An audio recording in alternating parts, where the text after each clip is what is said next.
Binigyan ng isang buwang palugit ng bigating matchmaker na si Sean Gibbons ang kampo ng ating former champion John Riel Casimero upang tuluyang tanggapin ang alok ng nasabing matchmaker para sa isang 3-fight contract sa ilalim muli ng Manny Pacquiao promotion. Ganun pa man ay hindi pa malinaw sa ngayon kung ano ang nakapaloob sa nasabing 3-fight contract. Ngunit nababalita na sasamantalahin nitong si Gibbons ang pagkakataon upang magkaroon muli ng bigating laban ang Manny Pacquiao promotion sa katauhan ni Casimero. Keep in mind, maliban sa mababang revenue ng Manny Pacquiao promotion mula sa mga average fighters nito, ay tuloy-tuloy na ring lumalagapag ang reputasyon ng nasabing promotion sa international boxing scene.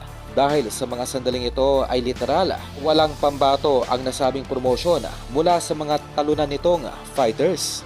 Kaya nababalita na sa oras na sumilalim muli itong si Alas sa MP promotion ay tiyak na ikakasagad nitong si Gibbons ang laban kontra Inoue sa Saudi Arabia o maging sa Estados Unidos. Na hanggang sa mga sandaling ito ay naniniwala pa rin ang nasabing matchmaker na itong si Casimero lamang ang tanging boxer sa super bantamweights ang may pinakamataas na tsansang ma-upset ang tinaguriang The Monster na si Inoue.